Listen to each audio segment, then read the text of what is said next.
وعن عوف بن مالك الأشجعي رضي الله عنه قال قال رسول الله صلى الله عليه وسلم لا يقص إلا أمير أو مأمور أو مختار. دیکھو بعض نصیحت کرنا یہ امراء اور حکام کا فرض نہیں ہے. ان لوگوں کو مسلمانوں کا اقتدار ثبوت دیا جائے. ان کا کام اس طرح یہ ہے کہ وہ انتظامی امور کو انجام دیں. ان کا کام یہ بھی ہے کہ وہ عوام الناس کی اصلاح کی فکر کریں اور ان کو نصیحتیں کیا کریں، ان کے سامنے تقریر کیا کریں. تو اگر امیر یہ کام کرتا ہے تو بہت اچھی بات ہے، اس لیے اس کا فرض ہے. امیر سب جگہ نہیں جا سکتا. اس نے کچھ اپنے نائبین لگا دی ہوئی فلاں بچوں میں آپ تقریر کرنا، فلاں میں آپ تقریر کرنا، فلاں گاؤں میں آپ جانا، فلاں قصبے کے اندر آپ جانا. تو اب یہ جو مأمورین ہیں تقریر کریں، ظاہر بات ہے کہ جب ان کو ذمہ داری دے دی گئی تو ان کے لیے فریضہ منصبی بن گیا. یہ دو تو وہ ہیں کہ جن کی تقریر کرنا برحق ہے. ادھر دنیا میں یا تو یہ لوگ تقریر کرتے ہیں، ان کی تقریر برحق ہے، اور علماء بھی امراء ہیں. لہذا اہل علم جو ہے وہ تقریر کریں، بات سمجھ میں آتی. اور فرمایا تیسرا شخص مختار، نہ تو وہ امیر ہے نہ معمور ہے، بس اسے شوق ہے کہ تقریر کروں گا تو لوگ مجھے حضرت جی کہیں گے. اس کا تقریر کرنا یہ نامستحب ہے. تو تین طرح کے لوگ ہیں جو تقریر کرتے پھرتے ہیں، یا تو امیر ہے یا معمور ہے. یعنی شرعاً جن کی ذمہ داری ہے وہ ہے، ان کی تقریر ہے تو ٹھیک ہے. اور تیسرا طبقہ وہ ہے کہ شرعاً وہ اس کا ذمہ دار نہیں ہے، شرعاً یہ چیز اس کے لیے نہیں ہے، لیکن صرف لوگوں کو معروف کرنے کے لیے، اپنے علم کے ڈھنڈورے پیٹنے کے لیے ایسا کرتا ہے. تو یہ مذموم ہے، قابل مذمت ہے. تقریر نہیں کرتا، یا یوں کہیے تقریر نہیں کرتا مگر وہ شخص جو امیر ہو یا معمور ہو یا پھر مختار ہو. رواہ ابو داؤد و رواہ دارمی عن عمرو بن شعیب عن ابیہ عن جدہ وفی روایتہ او مراء بدل او مختار. وہاں پہ لفظ ہے مرا کہ یا تو یہ دونوں حضرات تقریر کرتے ہیں، یا تیسرا شخص وہ ہوتا ہے جو ریاکار ہوتا ہے، اپنے فن کا اور علم کا مظاہرہ کرنے کے لیے کرتا پھرتا ہے. وعن ابي هريره رضي الله عنه قال قال رسول الله صلى الله عليه وسلم من افتى بغير علم كان اثمه على من افتاه ومن اشار على اخيه بامر يعلم جس ان شخص سے فتویٰ لیا گیا بغیر علم کے تو اس کا گناہ ہوگا اس شخص پر جو اس سے فتویٰ لے رہا ہے. دیکھو جس آدمی کے پاس علم نہیں ہے، فتویٰ دینے کی صلاحیت نہیں رکھتا، مسئلہ بتانے کی اہلیت اس کے اندر نہیں ہے، علم بھی بتا رہا ہے، تو یہ مفتی تو ہے گنہگار. یہ مسئلہ بتانے والا تو گنہگار ہے ہی، کوئی شک و شبہ نہیں. لیکن جو لوگ یہ جاننے کے باوجود بھی کہ فلاں جناب اس کے اہل نہیں ہیں، پھر بھی انہیں سے جا کے مسائل پوچھتے ہیں عقیدت کی بنیاد پر یا مسئلے کی بنیاد پر، تو یہ پوچھنے والے بھی گنہگار ہیں. جیسے بغیر علم کے بتانے والا گنہگار ہے، ایسی جاننے کے باوجود غیر عالم سے مسائل پوچھنے والا، غیر اہل سے مسائل پوچھنے والا وہ بھی گنہگار ہے. یہ مطلب ہے اس حدیث کا. ومن اشار علی اخیہ بامر، اور جو شخص اپنے بھائی کو مشورہ دے ایسے کام کا جس کے بارے میں وہ یہ جانتا ہے کہ بھلائی اس کے برخلاف میں ہے، تو گویا کہ اس نے خیال. دوسری حدیث کے اندر اس کو واضح فرمایا گیا المستشار مؤتمن، جس آدمی سے مشورہ لیا جائے وہ امین ہے. صحیح رائے دے تو اس نے امانت کا حق ادا کیا، اور غلط رائے دی تو اس نے گویا خیانت کی. جب بھی مشورہ لیے جائے تو جو بات آپ صحیح سمجھتے ہیں وہی بات کہنی چاہیے، صحیح کے علاوہ کچھ بھی نہیں کہنا چاہیے۔ وعن معاوية رضي الله عنه قال إن النبي صلى الله عليه وسلم نهى عن الأغلوطات له أبو داود. پیغمبر علیہ الصلوۃ والسلام نے پہلیوں سے منع فرمایا۔ وعن أبي هريرة رضي الله عنه قال قال رسول الله صلى الله عليه وسلم تعلموا الفرائض والقرآن وعلموا الناس فإني محفوظ رواه الترمذي. فرائض کو سیکھ لو اور قرآن کو سیکھ لو اور لوگوں کو یہ سب چیزیں سکھا دو، اس لیے کہ مجھے دنیا سے اٹھا لیا جائے۔ فرمایا کہ علم سکھانے کے لیے مجھے بھیجا گیا، بعثت معلما، مجھے معلم بنا کر کے بھیجا گیا، لیکن قیامت تک کے لیے نہیں، چند دن کے بعد دنیا سے میری واپسی ہو جائے۔ تو جو علوم اللہ کی طرف سے میں لے کر کے آیا ہوں وہ مجھ سے سیکھ لو، اور آپ نے سیکھ لیے۔ اب علم کی بقا تعلیم کے ذریعے، سیکھ بھی لو اور تم سیکھ چکے پھر مر جاؤ گے تو پھر کیا ہوگا؟ قبر میں چلے جائیں گے تمہارے ساتھ۔ سیکھ لو، میرے دنیا سے جانے سے پہلے سیکھ لو، اور خود اپنے مرنے سے پہلے یہ علوم دوسروں تک منتقل کر دو تاکہ ان کی حفاظت کا انتظام ہو جائے۔ وعن أبي الدرداء رضي الله عنه قال كنا مع رسول الله صلى الله عليه وسلم فشخص ببصره إلى السماء ثم قال هذا أوان يختلس فيه العلم من الناس حتى لا يقدروا منه على شيء رواه الترمذي. پیغمبر علیہ الصلوۃ والسلام کے ساتھ ایک روز ہم تھے تو آپ نے آسمان کی طرف نظر اٹھائی اور پھر فرمایا ھذا اوان یختلس فیہ العلم من الناس، یہ وہ گھڑی ہے جس گھڑی میں لوگوں سے علم چھین لیا جائے گا۔ یعنی آپ کو وہ حالات دکھائے گئے کہ جب دنیا میں اس طرح کے حالات پیدا ہو جائیں گے تو دنیا سے علم کو اٹھا لیا جائے گا۔ اللہ سب کو ہے اس برے وقت سے محفوظ رکھے، یہاں تک کہ لوگ علم کے کسی حصے کو حاصل کرنے پر قادر نہیں رہیں گے۔ رواہ الترمذی۔ وعن أبي هريرة رضي الله عنه قال عنه رواية يوشك أن يضرب الناس أكباد الإبل يطلبون العلم فلا يجدون أحدا أعلم. ابو ہریرہ فرماتے ہیں کہ ان قریب ایک زمانہ ایسا آئے گا کہ لوگ اپنی سواریوں کا جگر مار دیں گے، یعنی لمبے سفر کریں گے، اس لیے یطلبون العلم، علم حاصل کرنے کے لیے، تو ان کو کوئی ایسا عالم نظر نہیں آئے گا جو مدینے کے عالم سے بڑا ہو، یعنی مدینے میں جو عالم ہے وہ سب سے بڑا عالم ہوگا پوری دنیا کے اندر۔ رواہ الترمذی۔ اب یہ عالم جو مدینے میں ہوگا اور دنیا کا سب سے بڑا عالم ہوگا، یہ کون شخص ہے؟ اس میں لوگوں کا اختلاف ہے، اس اختلاف کو آگے بیان فرماتے ہیں۔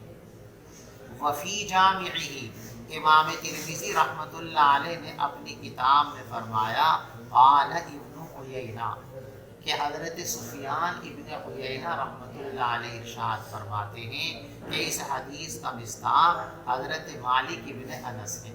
امام مالک رحمۃ اللہ علیہ وہ اس کا مصداق ہیں، یعنی امام مالک رحمۃ اللہ علیہ اپنے زمانے کے سب سے بڑے عالم۔ ومثلہ عن عبد الرزاق، اور یہی بات منقول ہے عبد الرزاق سے بھی۔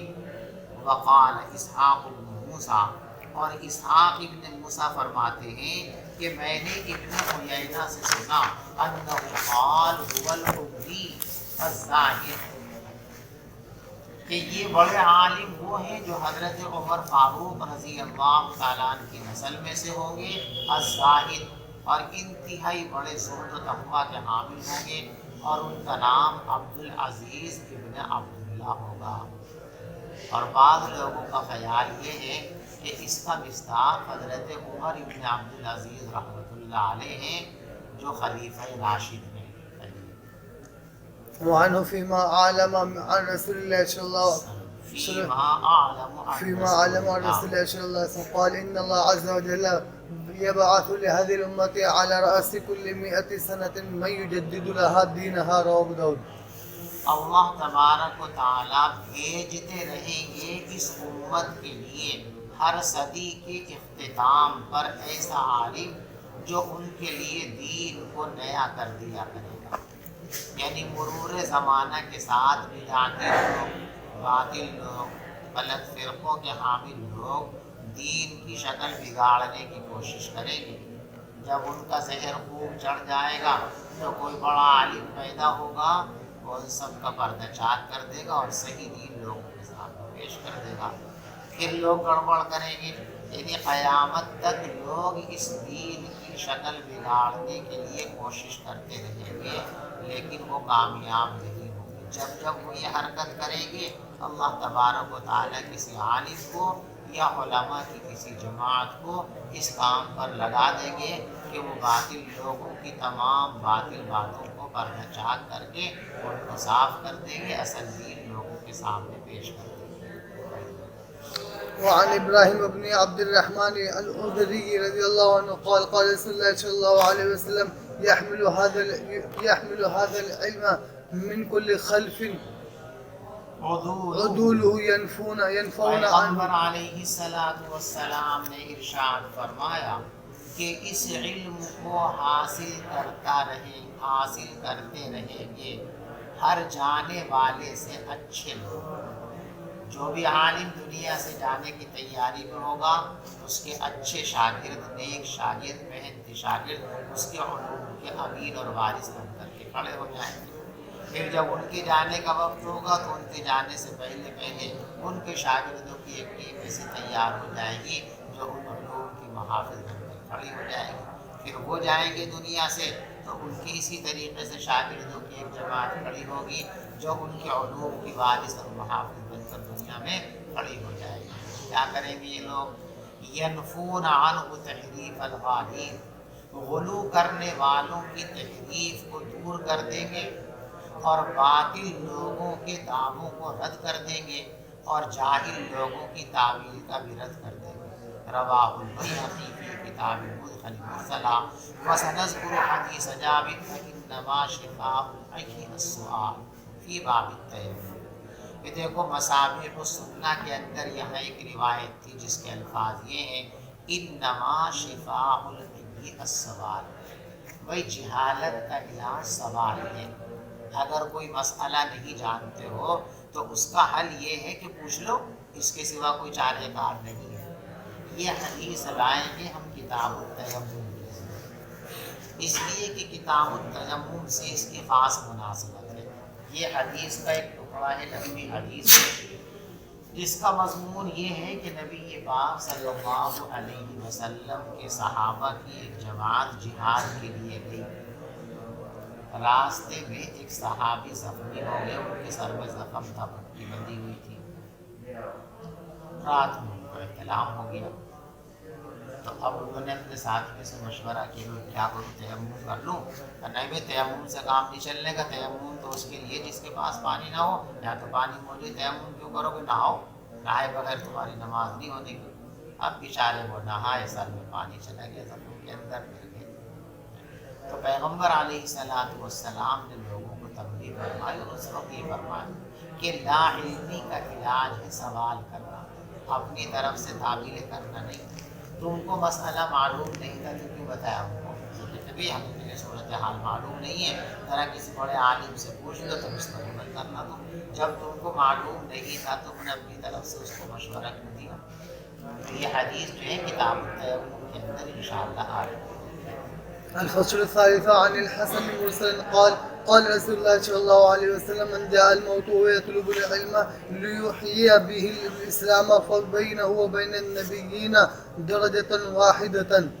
طالب علم کی موت بہت بڑی نعمت ہے۔ رسول پاک صلی اللہ علیہ وسلم نے ارشاد فرمایا کہ جس شخص کو موت آ جائے اس حال میں کہ وہ علم حاصل کر رہا ہے تاکہ علم کے ذریعے اسلام کو زندہ کرے، یعنی اخلاص کے ساتھ علم حاصل کرنا، تب یہ دولت ملے گی۔ فَبَيْنَهُ وَبَيْنَ النَّبِيِّينَ دَرَجَةٌ وَاحِدَةٌ، تو اس کے اور نبیوں کے درمیان صرف ایک درجے کا فاصلہ رہ جاتا ہے جنت کے اندر۔ یعنی انبیاء جہاں ہوں گے نا جنت میں، بس انبیاء ایک درجہ نبوت کے ان کے اوپر ہوں گے، بالکل ان کے ٹھیک نیچے، یعنی نبیوں کے بعد میں سب سے اونچا درجہ جنت کے اندر کس کو ملے گا؟ طالب علم کو ملے گا۔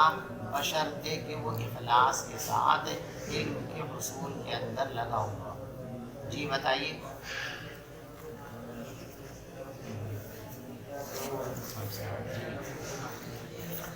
بسم الله الرحمن الرحيم.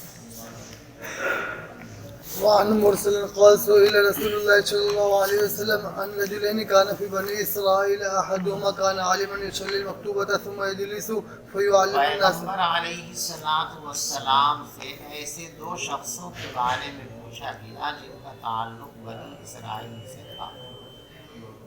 ان میں ایک تو عالم تھے، یصلی المکتوبہ، وہ فرض نماز پڑھتے تھے، ثم یجلس، پھر مسند پہ بیٹھ جاتے تھے، فیعلم الناس الخیر، اور لوگوں کو علوم دینیہ سکھاتے تھے. والآخر یصوم النہار ویقوم اللیل، اور دوسرے صاحب دن میں نفلی روزے رکھتے تھے، رات بھر تہجد پڑھتے تھے. ایہما افضل، تو حضرت سے پوچھا گیا کہ ان دونوں میں کون سا بہتر ہے؟ وہ عالم جو تعلیم دین میں لگا ہوا ہے، یا وہ عابد جو نفلی عبادتوں کے اندر مشغول ہے؟ تو یہ نفلی عبادت کرنے والے کا مقام اونچا ہے یا نفلی عبادتوں کے بجائے تعلیم و تعلم کے اندر لگنے والے کا مقام زیادہ اونچا ہے؟ تو حضرت نے جواب دیا فضل هذا العالم الذي يصلي المكتوبة ثم يجلس فيعلم الناس الخير على العابد الذي يصوم النهار ويقوم الليل. اس عالم کی فضیلت جو فرض نماز پڑھتا ہے اور پھر بیٹھ جاتا ہے اور لوگوں کو خیر کی تعلیم دیتا ہے، اس عابد پر ایسی فضیلت، اس عابد پر جو دن بھر روزے رکھتا ہے، رات بھر تہجد پڑھتا ہے، اس پر ایسی فضیلت ہے جیسی میری فضیلت تم میں سے ادنا آدمی پر. ایک ادنا مسلمان اور نبی کے درجے میں جتنا فرق ہے، اس عابد اور عالم کے درجے کے اندر بھی اتنا ہی بڑا تفاوت اور فرق ہے. وعن علي رضي الله عنه قال قال رسول الله صلى الله عليه وسلم نعم الرجل الفقيه في الدين إن احتاج إليه ان احتیج الیہ، فقیہ آدمی بہت اچھا ہوتا ہے، اگر اس کی طرف لوگ محتاج بن کر کے آتے ہیں تو وہ لوگوں کو نفع پہنچاتا ہے، اور لوگ اس سے استغنا برتتے ہیں تو وہ بھی اپنے نفس کو بے پرواہ کر دیتا ہے، بے نیاز کر دیتا ہے. وعن عكرمة رضي الله عنه أن ابن عباس رضي الله عنه قال حدث الناس كل جمعة مرة فإن أبيت فمرة فإن أكثرت فثلاث مرات فلا تمل الناس. لوگوں کے لیے وعظ و نصیحت کی مجلسیں ہر وقت نہیں ہونی چاہیے، وقفے سے ہونی چاہیے تاکہ لوگوں میں نشاط بھی رہے اور طلب اور پیاس بھی رہے. طلب اور پیاس کی حالت میں اور نشاط کی حالت میں جو بات کہی جاتی ہے وہ دل کے نہا خانوں میں اتر جاتی ہے. نشاط نہ ہو، طلب اور پیاس نہ ہو تو انسان توجہ سے سنتا نہیں ہے، اس کان سے سنتا ہے دوسرے کان سے نکل جاتی ہے، دل تک ان باتوں کی رسائی نہیں ہوتی. لہذا بعض و نصیحت کرنے والے جو حضرات ہیں ان کو اس کا خیال رکھنا چاہیے کہ ہر وقت نہیں بیٹھ جائیے دین کی بات ہوگی، بیٹھ جائیے دین کی بات ہوگی. اس کا نتیجہ یہ ہے کہ پھر کوئی بیٹھتا نہیں، سب اٹھ کے چلے جاتے ہیں، یہ اعلان کرنے والا ہی کھڑا رہ جاتا ہے. اکرمہ فرماتے ہیں کہ میرے استاد حضرت عبداللہ ابن عباس رضی اللہ تعالیٰ نے مجھ کو نصیحت فرمائی تھی کہ دیکھو بھائی، ہفتے میں صرف ایک مرتبہ کیا کرنا، 8 دن میں بس ایک مرتبہ تقریر کیا کرنا، اور بہت ہی زیادہ تجھے لگی تقریر کرنے کی ضرورت ہے تو میں 2 دفعے کر لی، اور زیادہ شدید تقاضا ہو تو بس 3 کر لی، سال بھر پڑھی. اکرمہ فرماتے ہیں کہ مجھ سے ابن عباس نے فرمایا حدث الناس کل جمعۃ مرۃ، تو لوگوں سے واعظ و نصیحت کیا کر، لوگوں کو حدیثیں سنایا کر ہفتے میں 1 مرتبہ. فإن ابیت، اور اگر تو اس سے انکار کرے، یعنی 1 مرتبہ میں ضرورت پوری نہیں ہوتی، فإن ابیت، اور اگر تو اس سے انکار کرے، فمرتین، تو 2 مرتبہ کر لینا. فإن اکثرت، اور اگر بہت ہی زیادہ کرنا چاہتا ہے، فثلاث مرات، تو 3 مرتبہ. لا تمل الناس هذا القرآن، دیکھو اس قرآن کے بارے میں لوگوں کو اکتاہٹ کے اندر مبتلا نہ کرو. جب 24 گھنٹے لے کے بیٹھو گے رک جائیو تو لوگ اکتاہٹ کے اندر مبتلا ہو جائیں گے. وَلَا أُلْفِيَنَّكَ تَأْتِي الْقَوْمَ وَهُمْ فِي حَدِيثٍ مِّنْ حَدِيثِهِمْ. اور ادب بیان کیا کہ دیکھو کہیں بھی پہنچے جاتی تقریر شروع کر دی, حدیث بیان کرنے شروع کر دی, غلط بات ہے. جب کسی کے پاس جاؤ, کسی قوم کے پاس جاؤ, اگر وہ اپنی باتوں میں لگے ہوئے ہیں, اپنے کام میں لگے ہوئے ہیں, تو اس وقت کچھ دینی باتیں بیان کر کے اس دین کی بات کی اور اپنی ذات کی توہین مت کرو. پہلے ان کو اپنے کاموں سے فارغ ہونے دو, باتوں سے فارغ ہونے دو. جب وہ فارغ ہو کر یا اپنی باتوں کو بیچ میں منقطع کر کے آپ کی طرف متوجہ ہو جائیں, تب اس سلسلے میں آپ گفتگو اپنی شروع کریں, تاکہ نہ آپ کی بے عزتی ہو نہ دین کی بے عزتی ہو. اور میں ہرگز تمہیں اس حال میں نہ پاؤں کہ تم لوگوں کے پاس جاؤ اور لوگ اپنی باتوں میں مشغول ہوں اور تم جا کے ان سے تقریر شروع کر دو. بس تم ان کی باتیں بیچ میں کاٹ دو اور تم ان کو اکتاہٹ کے اندر مبتلا کر دو. بلکہ تم خاموش رہو. فَإِذَا أَمَرُوكَ, جب وہ تم سے درخواست کریں, فَحَدِّثْهُمْ, تو اب ان سے بیان کرو حدیثیں. کب تک بیان کرو؟ لے کے بیٹھ کے کل تک کے لیے نہ. وَهُمْ يَشْتَهُونَ, اس وقت تک ان کو حدیثیں سناتے رہو جب تک ان میں خواہش اور طلب ہو. وَانظُرِ السَّجَعَ مِنَ الدُّعَاءِ, اور دعا میں قافیہ بندی سے بچ کر کے رہنا, اس سے پرہیز کرنا. اس لیے کہ میں نے پیغمبر علیہ السلام کو اور آپ کے صحابہ کو پایا ہے, لا یفعلون ذالک, وہ یہ کام نہیں کیا کرتے تھے.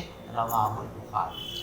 دیکھو حضور پاک صلی اللہ علیہ وسلم کی دعائیں جو ہیں اکثر وہ مسجع اور مقفع ہیں. تو سوال پیدا ہوتا ہے کہ اگر دعاؤں کے اندر یہ قافیہ بندی درست نہیں ہے تو کلام نبوت کے اندر تو اس کی بڑی کثرت ہے, پھر یہ بات منکر ممنوع ہو سکتی ہے.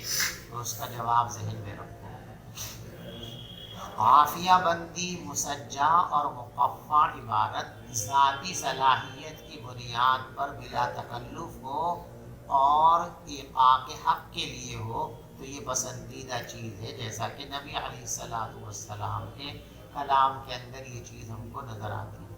اور اگر ابطال حق کے لیے ہو اور بتکلف ہو, گھڑ کے یہ چیزیں پیش کی جائیں, تو پھر دعا کے اندر یا عام کلام کے اندر بھی اس طرح کی باتیں کرنا یہ مذموم ہے, ناپسندیدہ ہے, قابل اجتناب ہے.